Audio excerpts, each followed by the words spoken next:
say water is the essential element of life. You can't survive a week without it. You can survive 20, 30 days without food, but a week without water.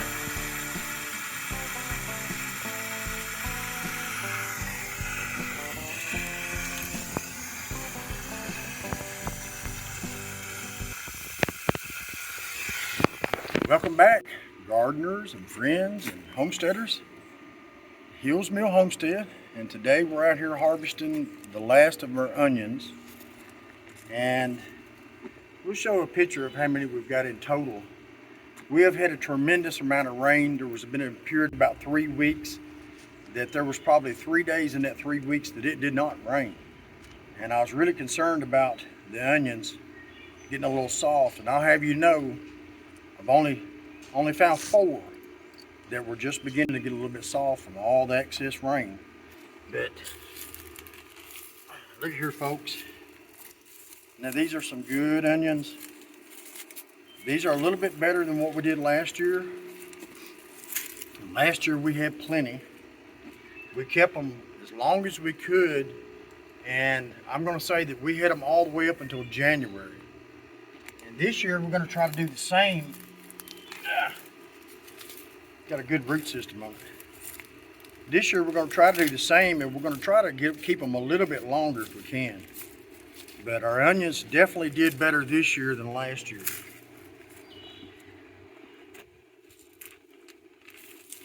These are some good slicing onions.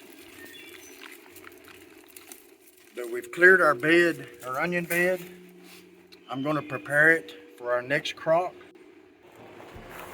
These are some fine slicing onions. Fine ones. Let's go over and take a look at all of them that I've harvested and show them laid out on the table, and show you that this year we did have a better crop than last year.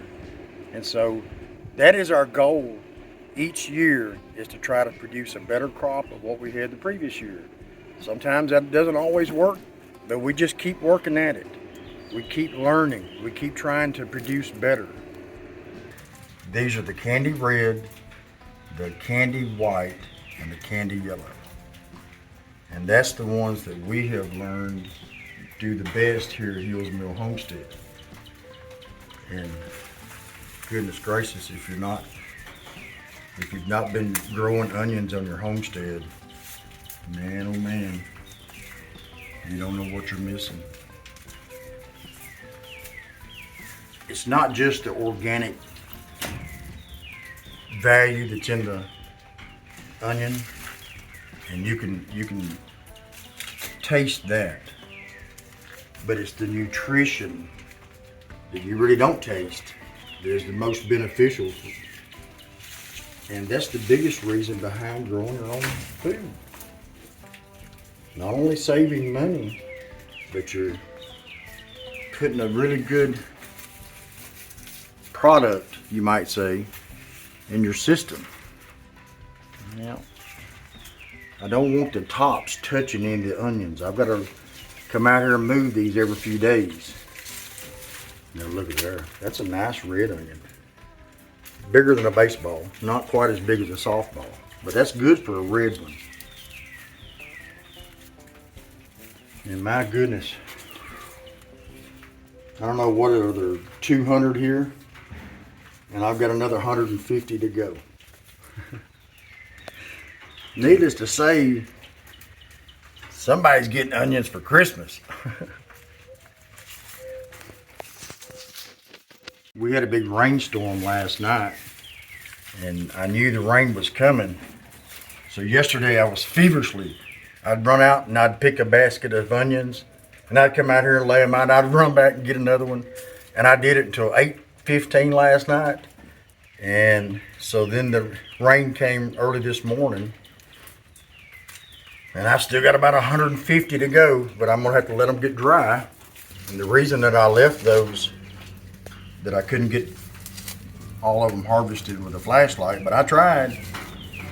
But we don't want to pick those, or we don't want to harvest those when they're wet, because that's going to make them rot on your drying table. It's highly likely that it's not going to be good for the onion if you go ahead and pull it while after it's been rained on.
water is the essential element of life. You can't survive a week without it. You can survive 20, 30 days without food, but a week without water.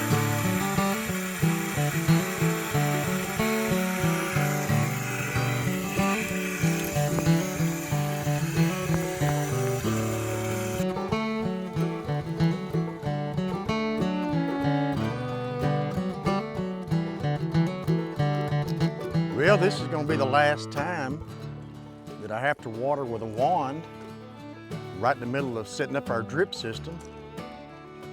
And goodness, got more tomatoes to pick. I'm going to tell you, I can't say enough about PLANTSURGE because it absolutely works.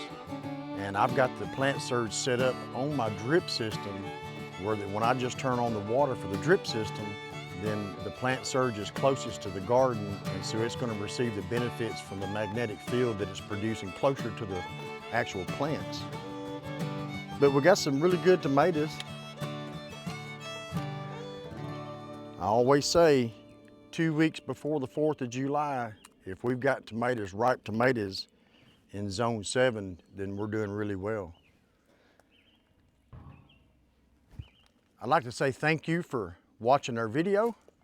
If you're not a subscriber, please subscribe and click the notification, like, share. We hope you enjoyed our content. Stay tuned for the next video. I'm going to go ahead and complete the drip system and share that with everybody, all of the subscribers that have been asking about that. So we're going to get that video up next, and we will see you on the next video.